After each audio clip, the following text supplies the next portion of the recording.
Saudara dikasih Tuhan, hidup dunia sementara. Raja benar, apa yang dikatakan firman, manusia lebih mengasihi diri sendiri daripada mengasihi Allah. Untuk mengerti firman Tuhan, itu adalah nomor satu. Itu yang diingat Tuhan. Mari kita baca firman Tuhan. Allah memutuskan anaknya yang tunggal. Marilah saudara berubah.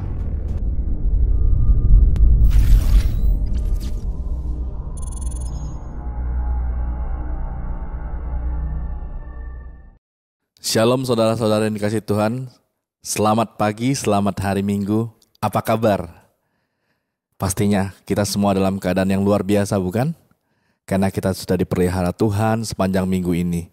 Mari pada pagi hari ini dengan penuh rasa syukur, dengan semangat kita masuk dalam ibadah yang kudus bersama Tuhan. Mari bersama-sama kita saat teduh sejenak.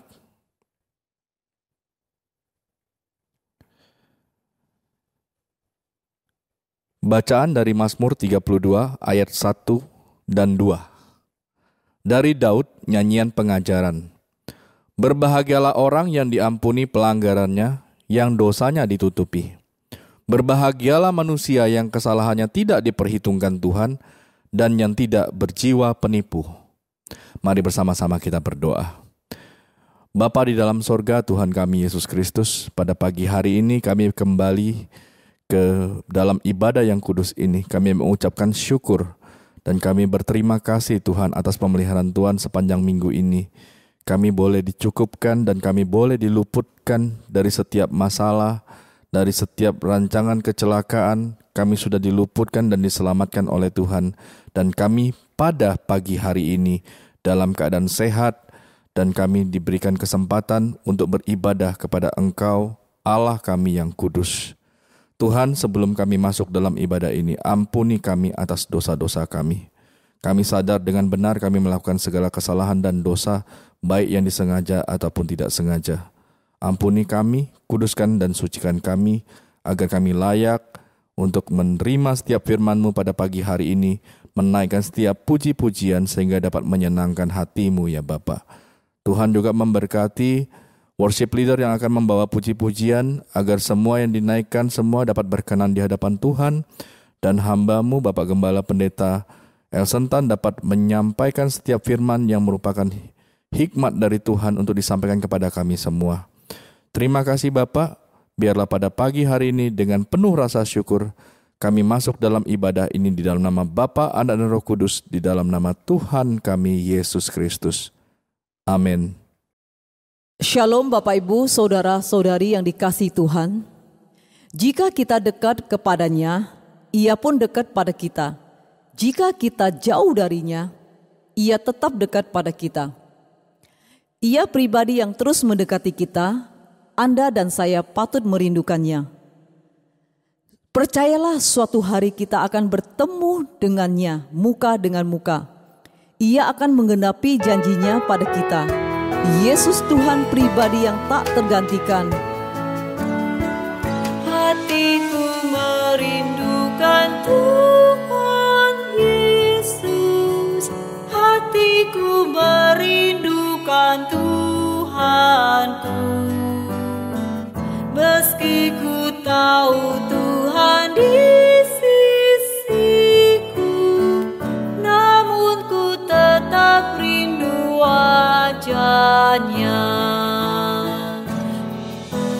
Ku merindukan Yesus, hatiku merindukan Tuhanku. Dekat padanya, mengasihi Dia, hatiku merindukan Tuhanku. Hatiku merindukan Tuhanku. Hatiku merindukan Tuhan Yesus. Hatiku rindu pertolongannya. Ku tahu Tuhan memimpin jalanku, dan kasih-Nya tetap bersertaku.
Mari kita berdoa, doa Bapa kami yang di sorga, kita mau nyambut firman Tuhan. Bapa kami yang di sorga, dikuduskanlah namamu, datanglah kerajaanmu, jadilah kehendakmu di bumi seperti di sorga. Berikanlah kami pada hari ini makanan kami yang secukupnya, dan ampunilah kami akan kesalahan kami, seperti kami juga mengampuni orang yang bersalah kepada kami. Dan jangan membawa kami ke dalam pencobaan, tetapi lepaskanlah kami dari penjahat, karena Engkau yang punya kerajaan dan kuasa dan kemuliaan sampai selama-lamanya. Amin.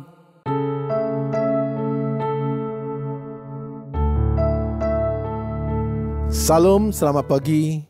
Jemaat-jemaat yang ada di rumah, puji Tuhan, kita ketemu pada pagi ini dalam ibadah kita. Bersama-sama kita akan mendengar kebenaran firman Tuhan. Saudara-saudari kasih Tuhan, sebelum kita mendengar firman Tuhan, mari kita berdoa bersama-sama. Bapa kami yang di sorga,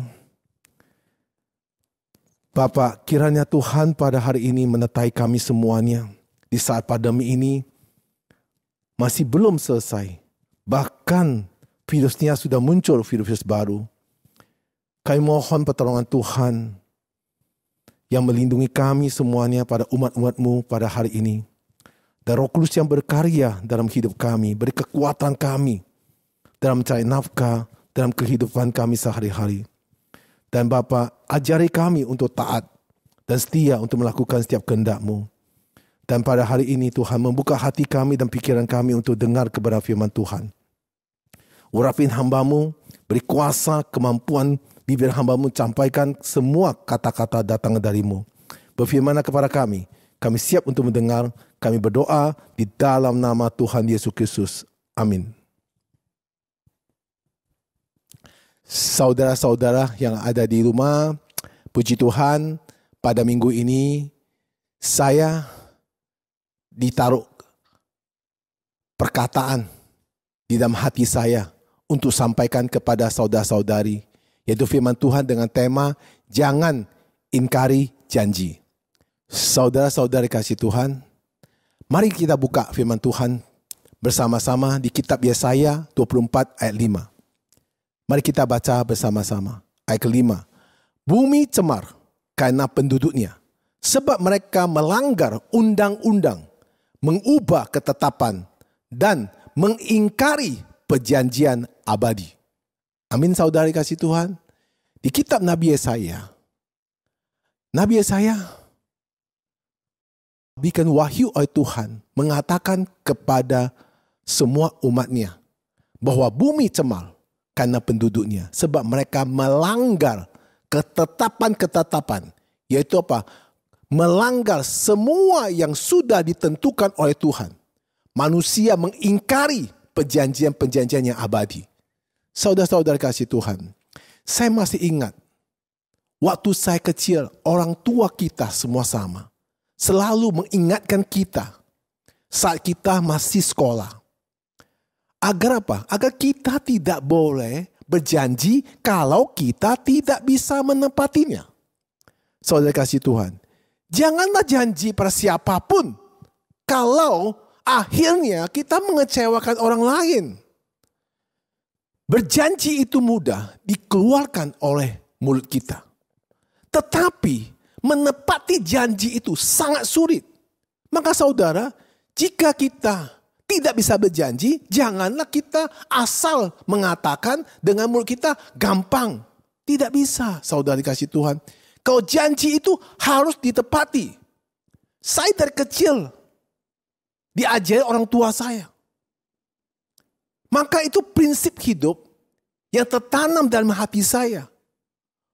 Membuat karakter kehidupan saya sampai saya seusia pada hari ini.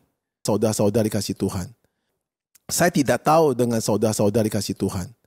Maka kita harus ingat, tidak ada satu orang tua pun yang mengajar anak-anaknya untuk berjanji tidak ditepati. Begitu juga orang tua, ketika dia janji, dia tidak tepati, maka anak itu juga akan marah. Anak itu akan marah kepada orang tuanya. Karena orang tua selalu mengajar anak-anak supaya kalau berjanji harus ditepati. Nah, saudara-saudari kasih Tuhan, hampir kita setiap hari kita bertemu dengan orang. dengan cepat sekali memberikan janji. Tetapi kemudian kita mengingkari janjinya dengan berbagai alasan. Saudara kasih Tuhan, saya berikan contoh lah. Tentang seorang pengusaha, ya, berjanji dengan hamba Tuhan. Saya pribadi jadi hamba Tuhan. Yang pengusaha-pengusaha yang menjanji kepada saya, itu banyaknya luar biasa. Tetapi ketika pengusaha itu mendapat apa yang dia inginkan, apakah pengusaha itu memberikan janjinya kepada hambanya? Boleh dikatakan sampai hari ini saya 17 tahun pelayanan. Yang benar-benar menepati janji itu, dari 100 orang, hanya 1 orang. Saya pernah ngomong gitu. Kenapa? Karena janji ketika dia mendapatnya, ada aja alasannya. Yang untuk memberikan janjinya kepada hamba Tuhan. Dulu saya waktu jemaat, pendeta saya selalu ngomong di mimbar seperti itu. Saya menganggap bahwa bicarakan pendeta itu adalah bicara hanya melampiskan emosionalnya. Dan setelah saya jadi hamba Tuhan, saya merasa itu. Dan saya tanya beberapa hamba Tuhan, sama mengalami janji-janji pengusaha kepada hambanya. Hampir dikatakan, boleh dikatakan 99% tidak ada satu pun menepati. Menepati pun itu hanya sekilas dengan belas kasihan. Bukan benar-benar memberi persembahan. Sekilas untuk belas kasihan. Kasihanlah, pendeta udah capek. Sudah sering datang doa kita. Ya, kalau kita dapat berkat, cincailah, kasih sedikit lah. Kasih persembahan dah, udah pasti senang. Oh, tidak bisa seperti itu, saudara kasih Tuhan. Tidak bisa seperti itu. Saya dan istri saya, ketika kami berjanji kepada Tuhan, bahwa kalau kami berhasil dalam hal apa yang kami lagi bergumul, kami akan lakukan apa yang janji kami. Janji kami, kita akan beri rumah kepada hamba Tuhan. Kita beri rumah kepada kokonya istri saya. Kita akan berkati orang-orang yang kita janji. Setelah kita dapat, kita jalankan semua. Kita beri rumah kepada pendetaan itu. Kita beri rumah kepada kokonya. Semua kita kasih. Itu janji. Tapi setelah saya jadi hamba Tuhan, yang janji sama saya semua, bye-bye. Asal janji dan memberikan persembahan hanya sekilas dengan belas kasihan. Bagaimana juga kalau kita sebagai hamba Tuhan janji dengan jemaat. Kita katakan begini-begini, terus akhirnya kita ingkarin. Bagaimana jemaat pandang kepada hamba Tuhannya? Tentu jemaatnya akan kecewa. Saudara-saudara, di dalam bisnis, janji transaksi antara A dan B mau beli. Akhirnya setelah udah deal, sudah oke, besok nggak jadi. Tentu salah satu pihak akan terluka dan kecewa. Dan begitu juga pemimpin-pemimpin yang mengadakan kampanye untuk pemilihan. Dengan janji begini-begini. Setelah dia jadi pemimpin, pura-pura. Dan janji-janjinya dilupakan. Saudara, inilah tidak boleh terjadi. Manusia suka sekali mengingkari janjinya. Saudara-saudari kasih Tuhan. Nah, banyak juga pengusaha, banyak janji kepada karyawan. Nanti ya, kamu kerja sama saya. Kalau omset sekian, kamu pasti saya beri rumah kasih kamu. Nanti kamu berhasil ini, saya beri mobil kasih kamu. Setelah tercapai, ada aja alasan pengusaha. Kita lagi sepi, kita masih butuh uang ini, butuh uang ini, butuh uang ini. Akhirnya dibeli gak? Beli. Ya ukuran kecil. Janjinya ukuran besar. Mobil dibeli? Beli. Ukurannya apa? Ukuran yang murah. Nah, saudara-saudara, itu namanya tidak berintegritas. Saudara-saudari kasih Tuhan. Di Indonesia kita juga banyak sekali janji tentang pertemuan. Ya, janji pertemuan apa? Janji di Indonesia setahu janji karet.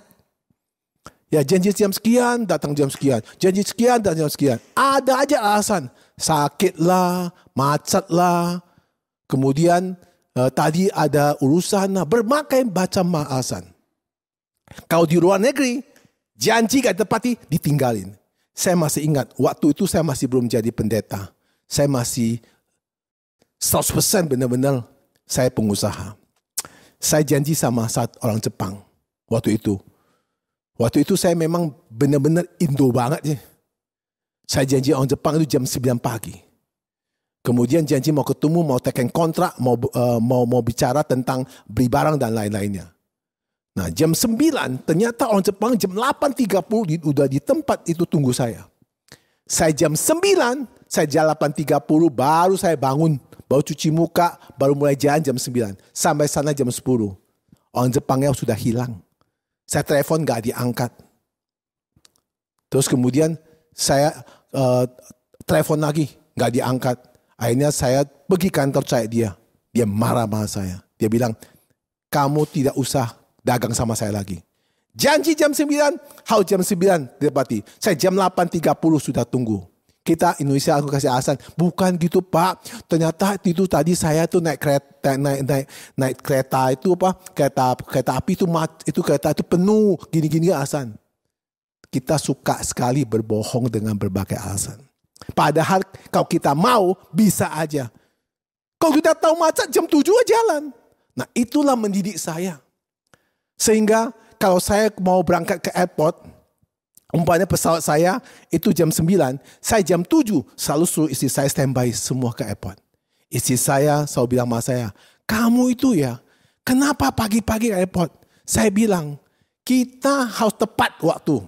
Karena pesawat itu tidak akan tunggu kita. Istri dia bilang, salah. Kereta api tidak tunggu. Pesawat bisa tunggu, dipanggil orang. Nah, saya juga nggak ngerti. Memang benar juga. Kalau pesawat itu, kalau misalnya kita telat dikit, dia cari orangnya. Tapi kereta api tepat, teng-teng-teng, langsung jalan. Benar juga ngomong istri saya. Nah, saudara-saudara dikasih Tuhan, itu suatu prinsip. Maka prinsip itu harus tertanam dalam karakter kita. Tertanam dalam kita punya integritas. Orang yang percaya kepada Tuhan Yesus Kristus harusnya memiliki perilaku yang baik. Tidak boleh mengingkari janjinya. Mengingkari janji sama dengan berbohong. Saudara, tidak ada beda jauh. Mengingkari janji sama berbohong tidak beda jauh. Mari kita baca di firman Tuhan pada Matius pasal 5 ayat 37. Ayat ke-37, jika ya, hendaklah kamu katakan ya. Jika tidak, hendaklah kamu katakan tidak. Apa yang lebih daripada itu berasal dari si jahat. Yesus mengajar kita pada hari ini. Jika kita janji katakan ya, katakan ya. Jika tidak bisa kita tepati janji, kita harus katakan tidak. Kalau kita berjanji, akhirnya memberikan alasan, itu semua berasal dari si jahat. Saudara-saudara dikasih Tuhan, kalau saudara sudah berjanji, harus ditepati. Kenapa? Firman Tuhan berkata, kalau sudah janji tidak ditepati, itu berasal dari si jahat. Jadi saudara, kalau saudara tidak ditepati, maka si jahat atau iblis akan bermain dalam diri saudara.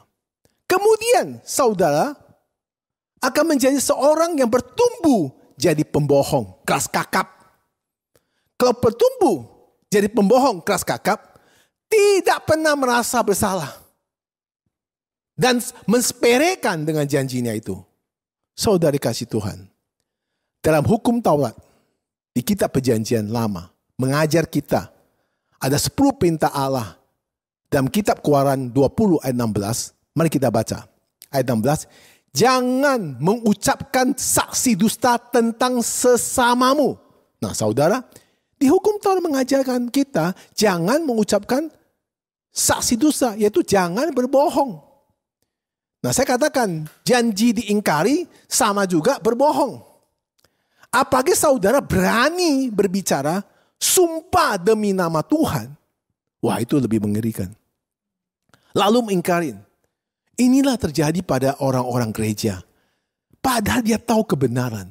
Tapi kalau soal untuk sumpah, mereka berani katakan sumpah dalam nama Yesus Kristus. Waduh itu mengerikan. Dia nggak takut. Dia nggak takut dosa. Maka saya sejak jadi pendeta ya. Kalau saya Sering sekali istri saya itu melihat saya bicara. Kalau dia ragu, dia tanya saya, berani gak mengatakan sumpah dalam nama Yesus? Kalau saya merasa bahwa itu kata dari saya itu agak sedikit berbohong, saya tidak berani. Saya katakan, enggak mau saya. Nah, istri saya tahu saya itu berarti tidak benar. Nah, kalau saya bilang, ya, berarti saya bukan pendeta. Saya juga iblis.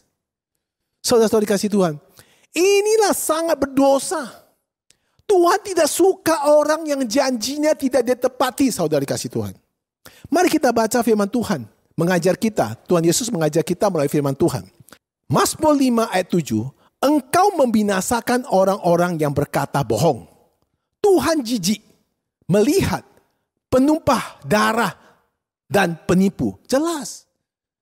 Kata Daud mengatakan bahwa Tuhan berkata, dia melihat orang yang berbohong itu jijik. Karena itu ada darah penipuan, itu iblis, saudara-saudari kasih Tuhan. Mari kita buka satu ayat lagi. Yesaya 17 ayat 19. Oleh sebab itu, beginilah firman Tuhan Allah. Demi aku yang hidup, aku pasti menimpakan atas kepalanya sumpahnya kepadaku, yang dipandangnya ringan dan perjanjiannya di hadapanku yang diingkarinya. Nah, saudara-saudara, Tuhan berfirman. Dia berkata begini bahwa orang yang berani sumpah di depanku, kemudian dipandang ringan di hadapan perjanjian, di hadapan Tuhan, dan diingkarinya, Tuhan akan menimpa kepalanya. Tuhan akan menghukumnya. Saudara, ini tidak main-main. Saudara, kita hidup itu tidak boleh sembarangan janji. Kalau apalagi diingkarin, itu sangat berbahaya. Apalagi saudara-saudara sudah menjadi anak Tuhan. Bagaimana saudara? Janji itu harus ditepati. Mari kita buka firman Tuhan, 1 Raja-Raja pasal 8 ayat 56.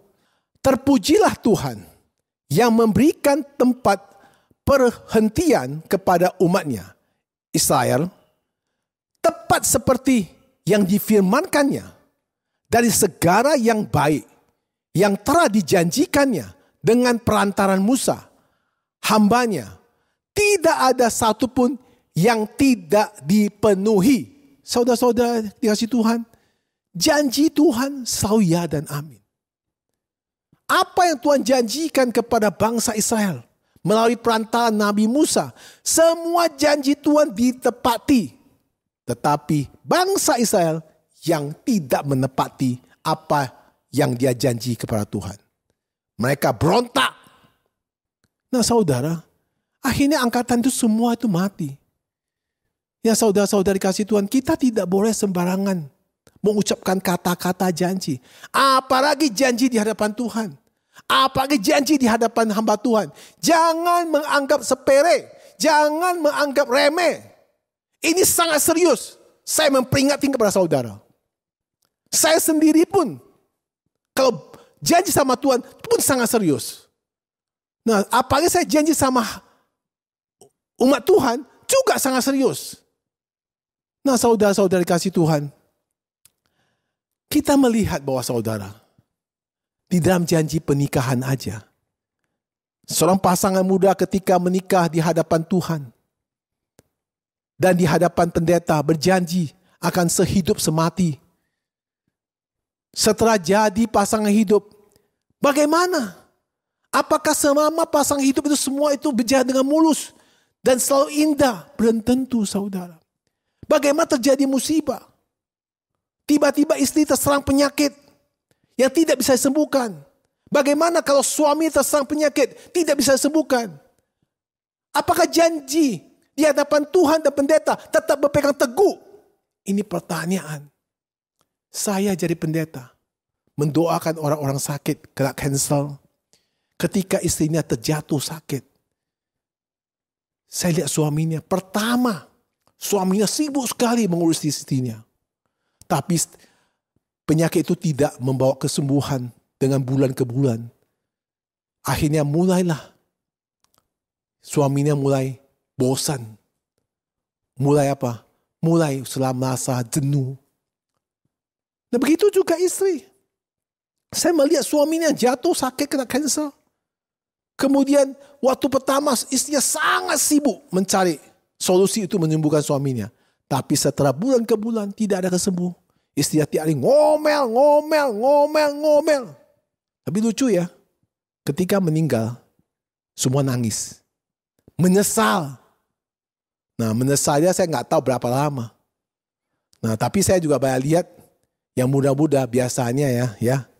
Kalau suami sudah meninggal, ya janda itu mulai dulu gak pernah buka hati, sekarang buka hati. Mencari pasangan hidup untuk teman dia. Begitu juga.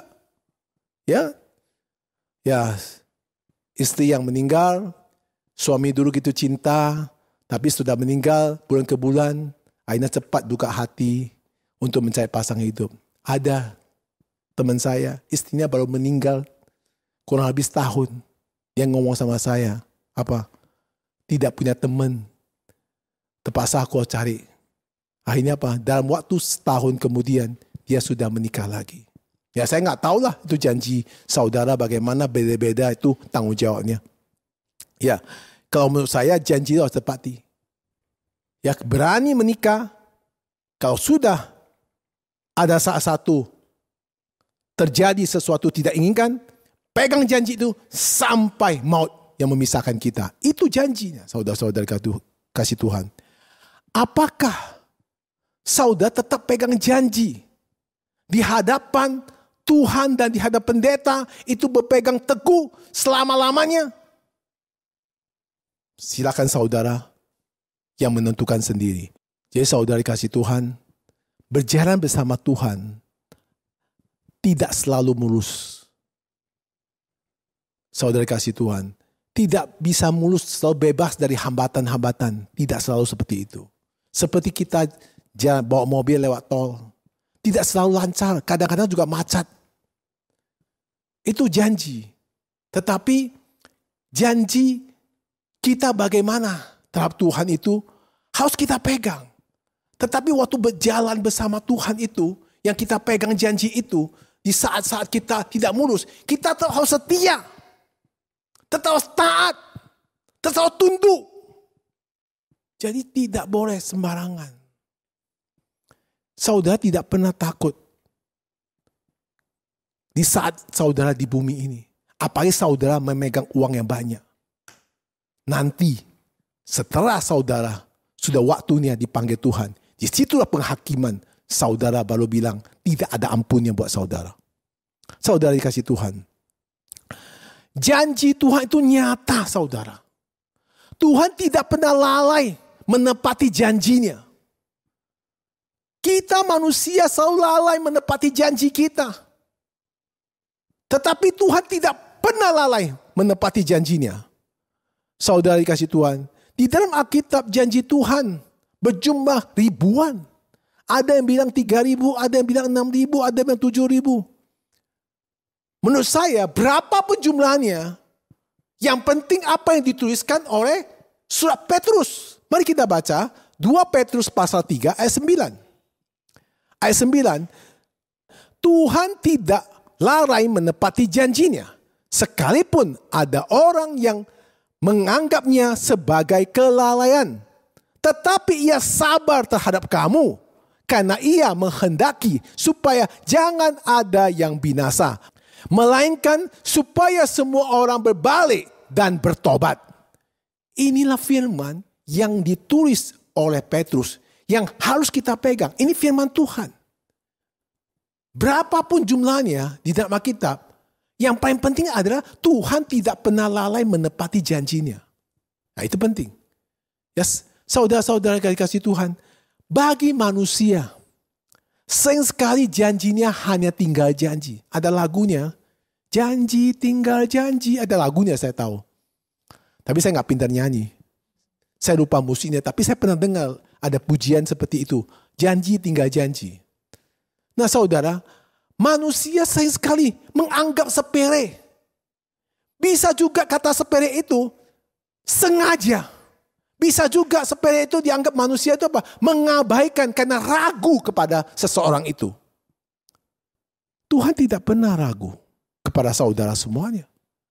Tuhan tidak pernah ingkari janji kepada saudara semuanya. Contohnya apa? Kita hidup di bumi ini. Benda-benda ciptaan Tuhan, itulah adalah janji Tuhan. Setiap pagi, matahari itu tetap terbit. Bagaimana kalau setiap pagi itu matahari Tuhan bilang, sorry lah, hari ini gue malas sih karena manusia itu gak bertoat-toat. Gak usah keluar matahari lagi. Saudara coba bayangkan, satu hari matahari tidak keluar. Dunia itu gelap gulita. Itu tidak main-main. Setiap hari, walaupun ada mendung, walaupun ada hujan, matahari tetap terbit. Sehingga apa? Bisa menyinari setiap pagi itu namanya pagi. Pagi namanya semua itu bercahaya. Nah saudara, itu janji Tuhan. Nah saudara kasih Tuhan, tak ada satupun janji Tuhan yang tidak ditepati. Bahkan Tuhan Yesus Kristus berjanji 2000 tahun lalu. Berlaku sampai hari ini. Barang siapa percaya kepadaku. Artinya barang siapa yang percaya kepada Yesus Kristus.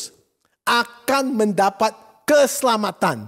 Dan memperoleh hidup yang kekal. Itu janji Tuhan. Dari 2000 tahun sampai sekarang masih berlaku. Janji Tuhan tidak pernah lalu.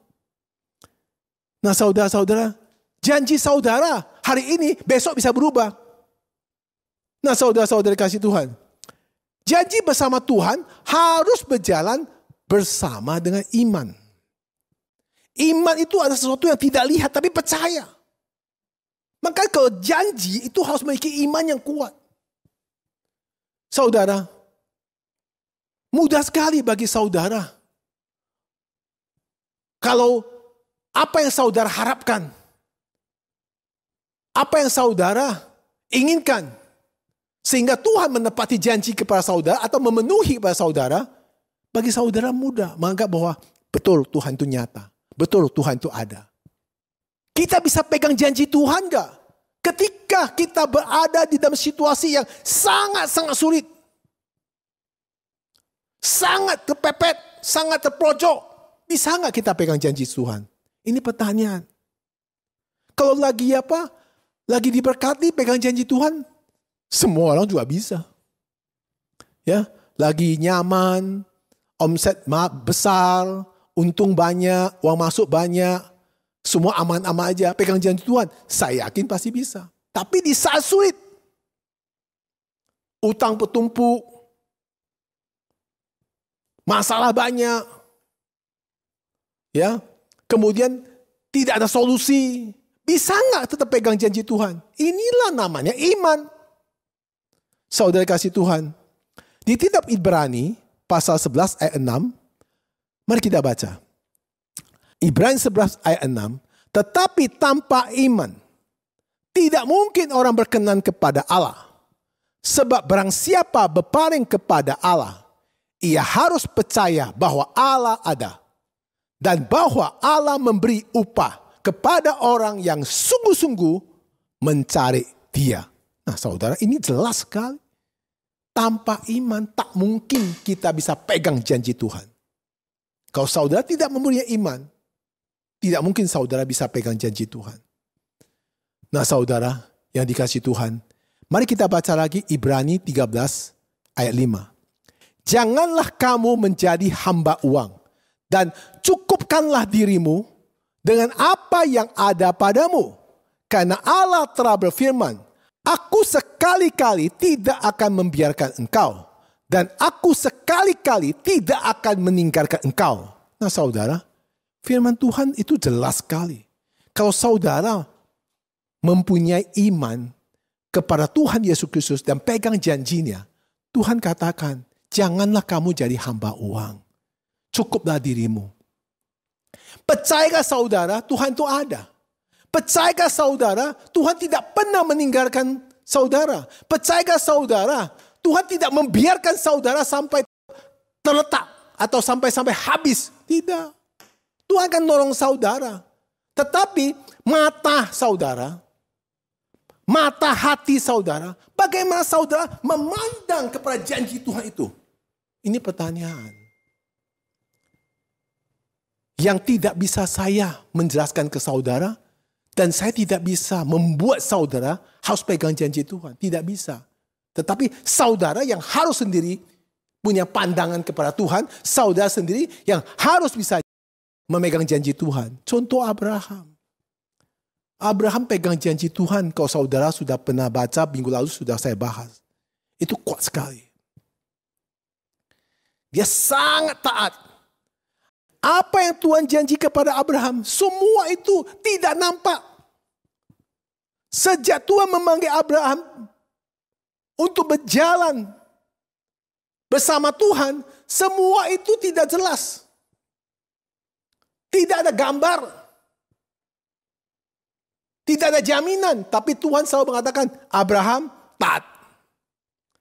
Abraham jalankan. Abraham selalu mengikuti apa yang Tuhan mau. Walaupun prosesnya tidak semulus.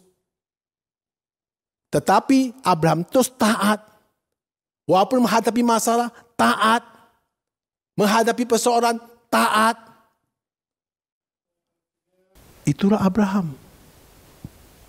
Jadi saudara, janji itu harus ditepati. Karena itulah adalah kunci kepercayaan. Kalau saudara tidak bisa tepati apa yang saudara janjikan, sebaiknya saudara tidak usah berjanji. Ini penting sekali buat saudara. Saya sejak mulai berusia 17 tahun, mulai usaha, kemudian saya menjadi pendeta, saya belajar banyak tentang janji. Makanya saya bilang janji itu kalau tidak bisa kita tepati, tidak usah janji. Begitu juga kalau kita sudah berjanji, walaupun kita rugi pun kita harus tepati. Lebih baik kita berusaha tidak janji daripada kita janji tidak dipenuhi. Kenapa? Kalau kita tidak bisa penuhi, kita cari alasan-alasan. Beginilah, sorry ya Pak, bukan saya nggak mau. Saya keadaan ini sekarang lagi banyak yang mau bayar. Banyak yang mau saya selesaikan. Banyak yang saya harus penuhi. Maaf ya. Tapi waktu saudara berjanji, saudara kenapa nggak ngomong gitu? Kenapa tidak bicara, oh nanti mau gini-gini. Saudara janji oke. Nah saudara, jangan kita bikin alasan. Kalau sudah janji, rugi pun saudara harus lakukan. Saya punya istri luar biasa.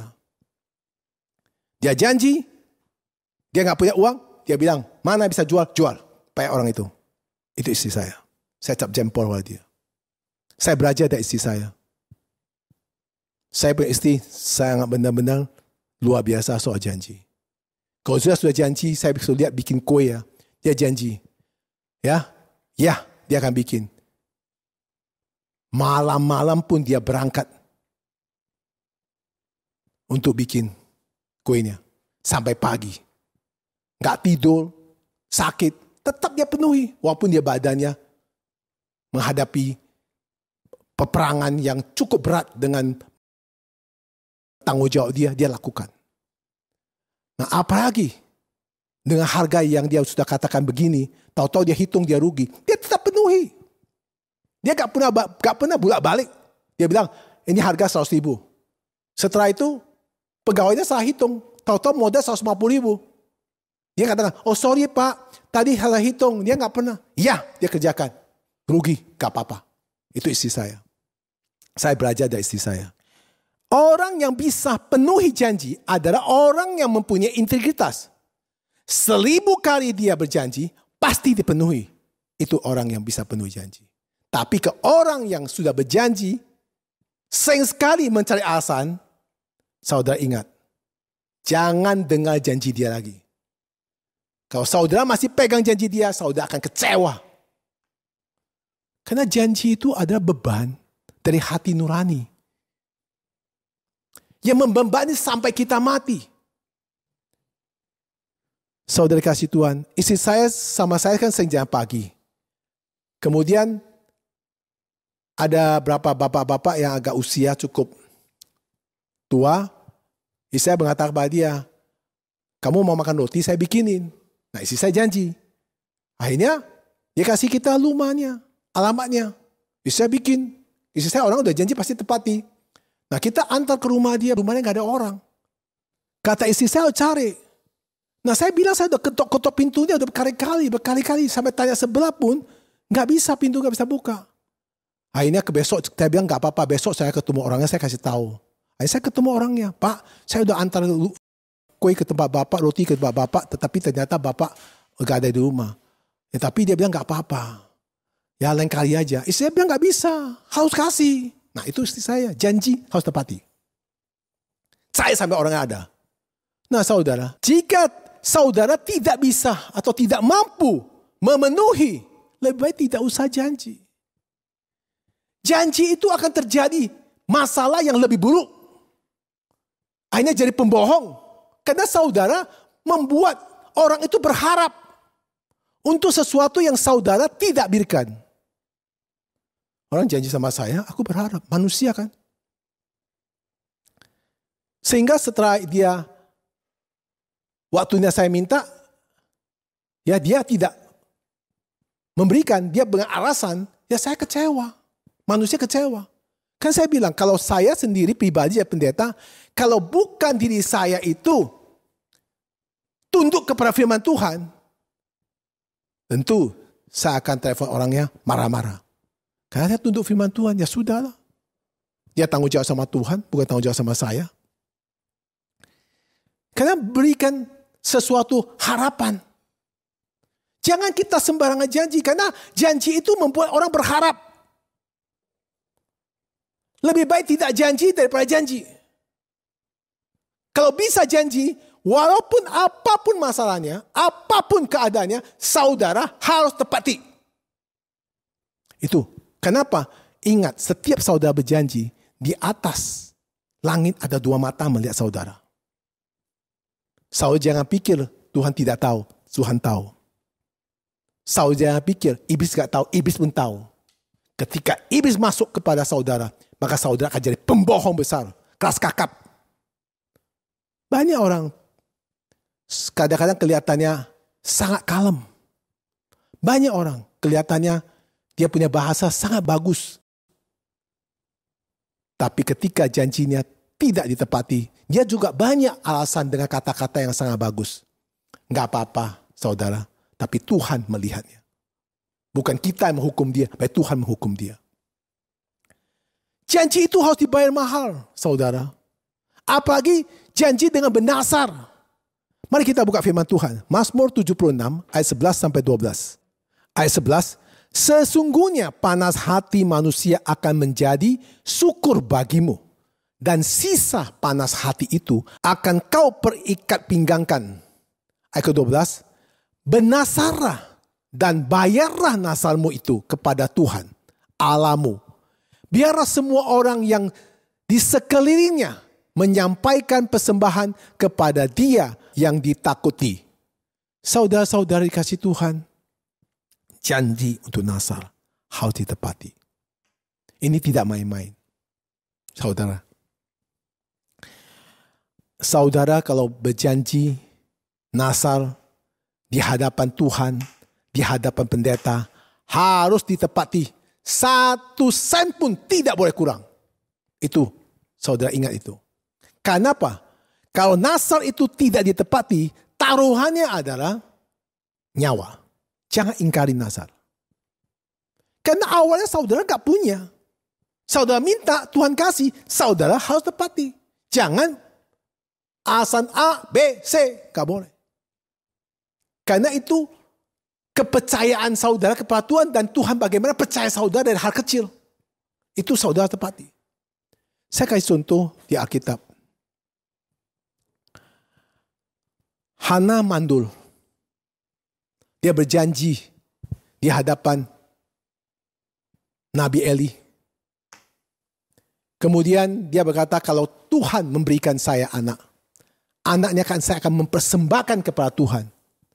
Makanya anaknya jadi nabi, yaitu Nabi Samuel. Nah saudara, inilah janji. Janji harus ditepati.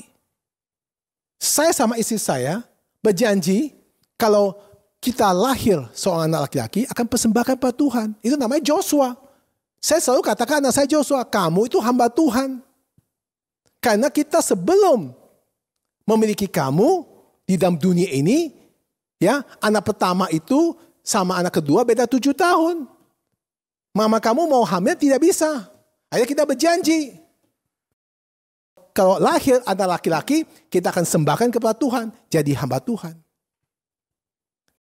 Sekarang belum waktunya, saya nggak bisa ngomong. Tapi saya selalu bicara sama anak saya, kamu akan jadi hamba Tuhan. Kedua, di Alkitab contoh. Yefta. Di Hakim-Hakim 11 ayat 29 sampai 40. Mari kita baca. Ayat 29. Lalu roh Tuhan menghinggapi Yefta.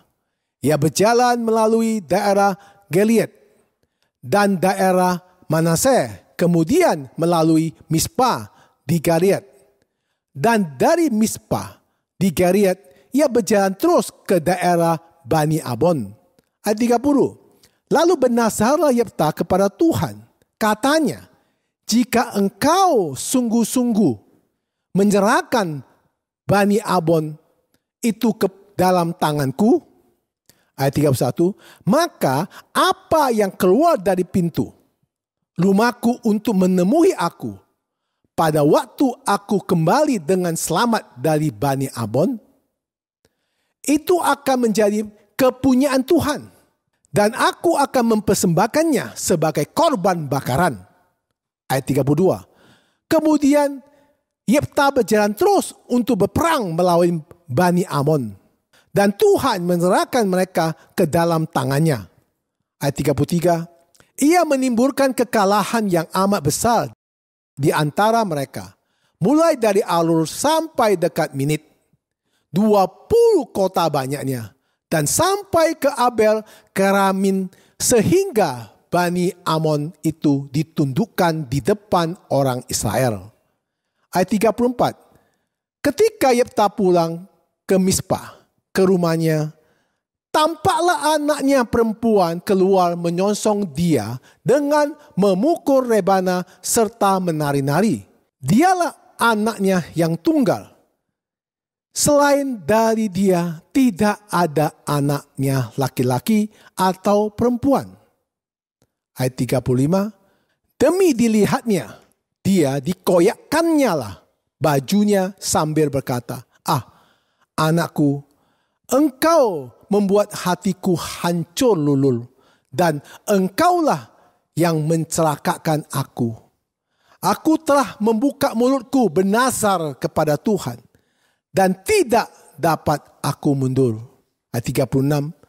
Tetapi jawabnya kepadanya, Bapa, jika engkau telah membuka mulutmu bernazar kepada Tuhan, maka perbuatlah kepadaku sesuai dengan nazar yang kau ucapkan itu.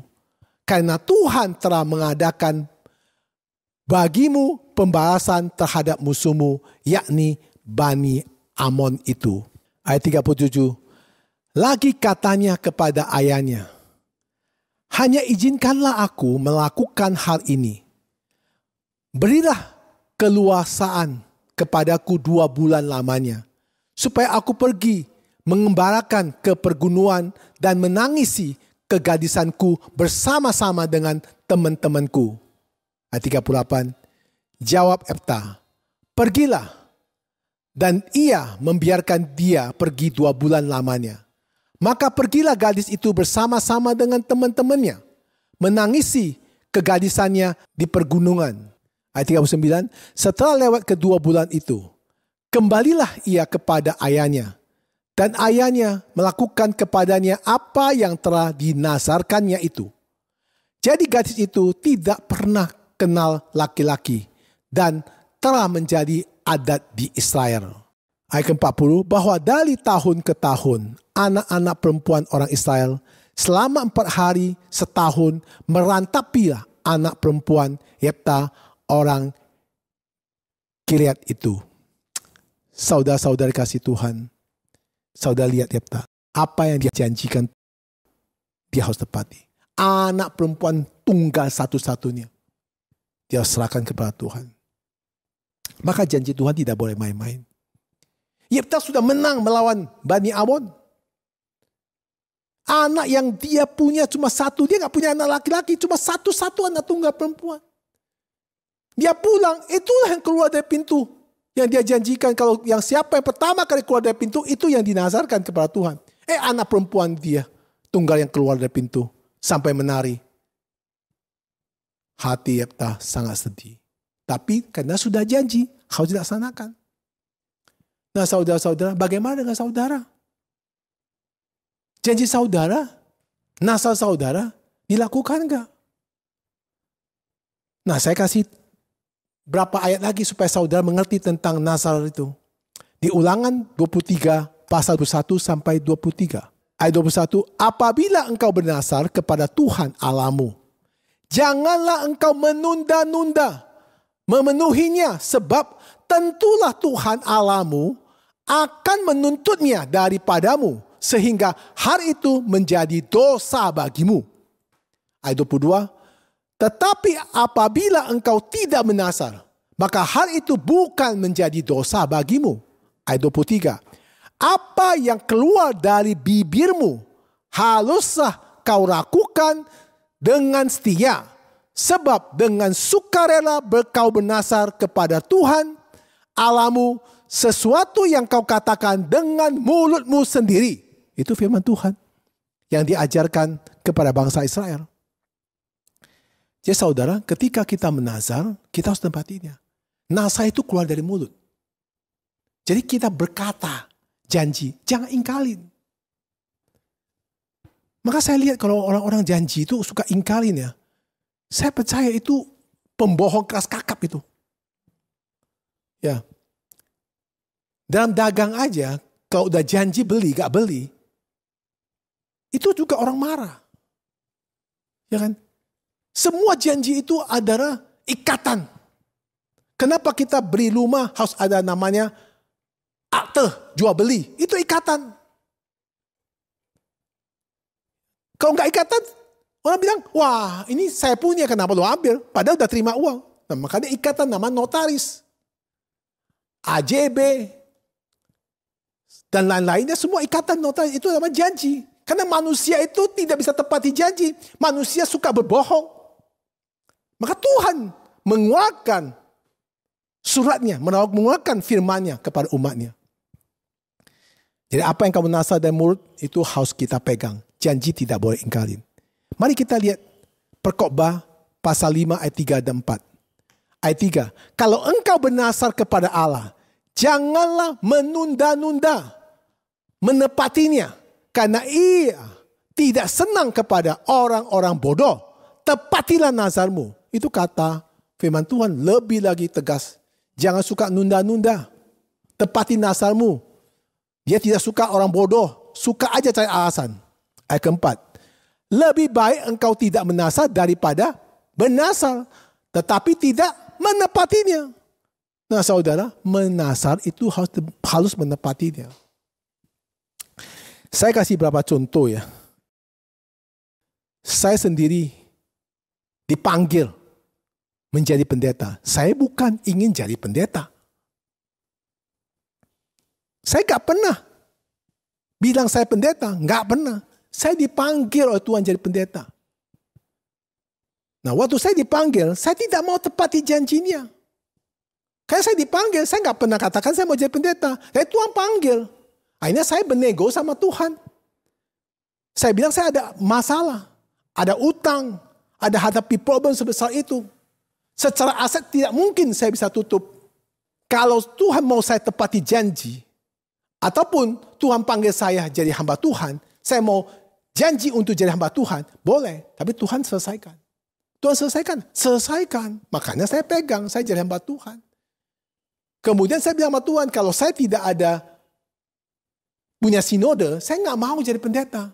Kalau saya lihat dia pendeta, saya tahu sifat saya nggak bisa dibawa orang.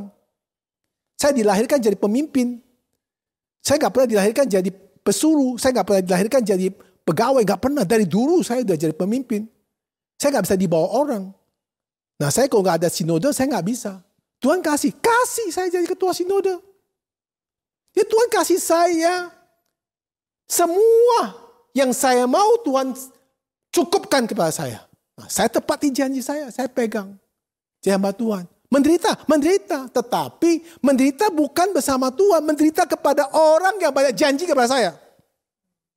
Kalau sama Tuhan saya gak pernah menderita. Kenapa? Tuhan baik sama saya. Tuhan sangat mengasihi saya. Tuhan sangat bermurah hati kepada saya. Tuhan selalu tolong saya. Tapi saya manusia. Kadang-kadang saya gak kuat pada orang-orang yang suka ngomong, asal ngomong. Itu membuat saya apa? Tekanan batin. Tapi karena saya jadi hamba Tuhan, saya tetap harus mengasihi dia walaupun dia tukang bohong. Nah, coba bayangkan Bapak Ibu. Itu nama tekanan batin. Ada berapa pengusaha, saya kasih usul.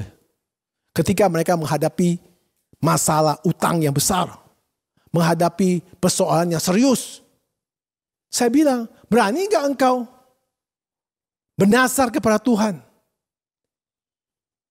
Nah, ada berapa pengusaha menangkap dengan negatif. Ini Pak Esen bagaimana sih? Kok suruh kita bernasar sama Tuhan? Nah, apa Tuhan bisa disogok?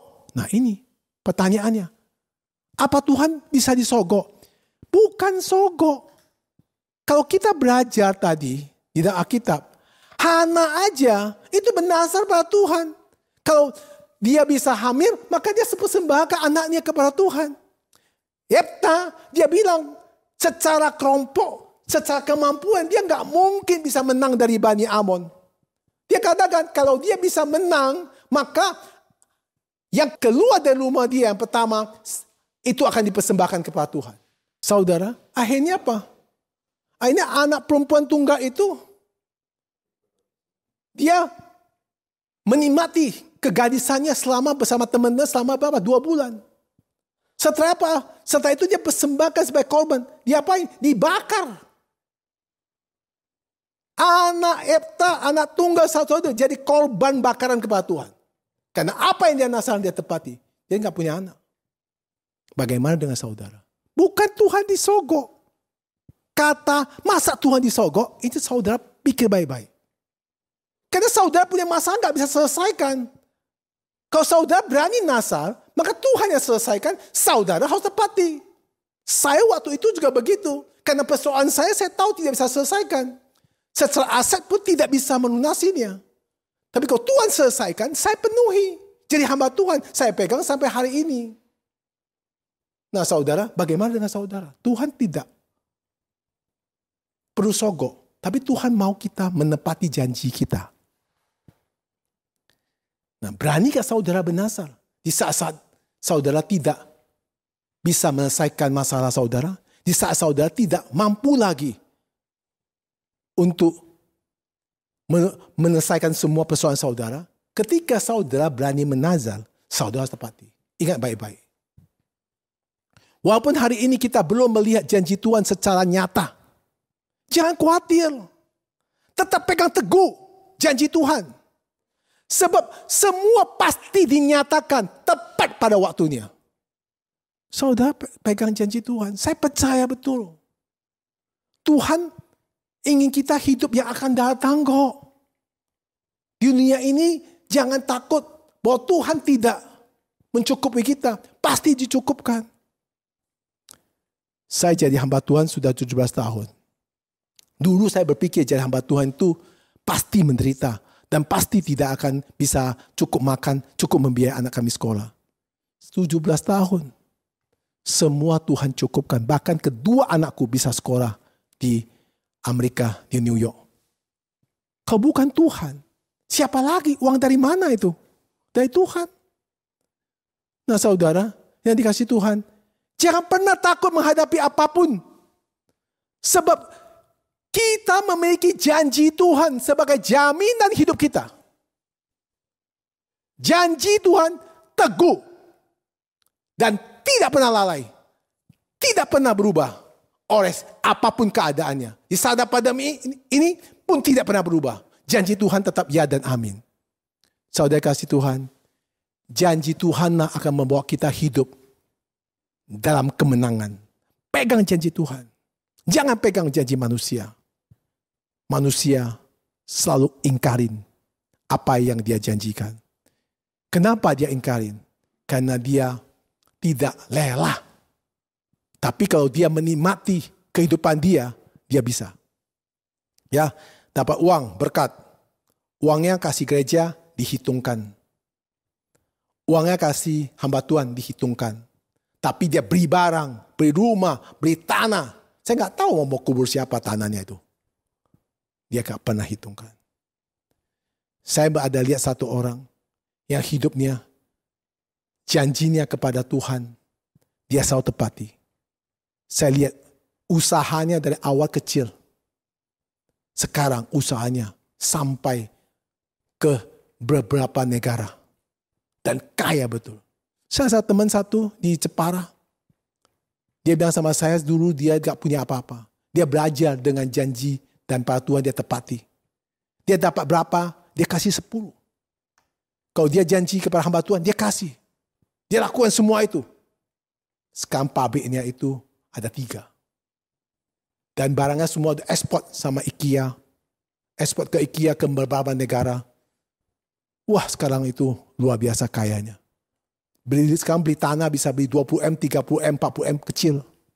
Dulu, baik kontrak aja rumah, 10 juta per tahunnya masalah. Dan dia belajar dari itu. Bagaimana dengan kita? Ayo kita belajar. Saya pun belajar. Untuk taati janji Tuhan. Maka saya pun belajar. Apa yang saya ucapkan, saya selalu pegang. Bagaimana dengan saudara? Mari kita. Jangan suka ingkarin kalau sudah janji. Bertobat saudara. Agar Tuhan selalu memimpin dan memulihkan saudara dan memberkati saudara. Mari kita duduk kepada berdoa.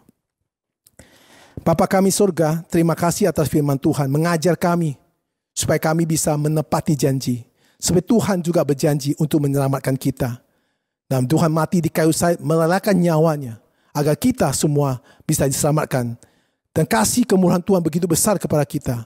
Dan Tuhan ajarin kita supaya kita hidup untuk bisa menepati janji kita. Belajar apa yang diucap mulut bisa dipegang. Sehingga apa yang dijanjikan selalu ditepati. Sehingga kita hidup di dalam ladang Tuhan. Kita hidup dipimpin Tuhan. Kita hidup sesuai kehendaknya. Maka semuanya Tuhan yang memeriahkan hidup kita. Kami berdoa di dalam nama Tuhan Yesus Kristus. Amin. Silakan saudara untuk bangkit berdiri. Kita akan sama-sama mengucapkan pengakuan iman Nasuri. Aku percaya kepada Allah, Bapa yang Maha Kuasa, Khalib langit dan bumi, dan kepada Yesus Kristus anaknya tunggal Tuhan kita, yang dikandung dari Roh Kudus, lahir dari anak darah Maria, yang menderita sengsara di bawah perintah Pontius Pilatus, disalibkan, mati dan dikuburkan, turun ke dalam kerajaan maut, pada hari ketiga bangkit pula dari antara orang mati, naik ke surga, duduk sebelah kanan Allah Bapa yang Maha Kuasa, dari sana ia akan datang untuk menghakimi orang yang hidup dan yang mati. Aku percaya kepada Kudus, Gereja Kudus dan Am, persekutuan kudus, pengampunan dosa, kebangkitan tubuh, dan hidup kekal. Amin. Salam, selamat berhari Minggu. Tuhan Yesus Kristus memberkati semua saudara-saudari kasih Tuhan. Mari kita belajar untuk tepati janji. Jangan kita menjadi manusia yang suka mengingkari janji. Nanti kita dikuasai iblis jadi pembohong besar atau keras kakap. Saudara, bertobatlah supaya kita hidup benar di hadapan Tuhan. Tuhan Yesus memberkati. Selamat berhari Minggu. Amin.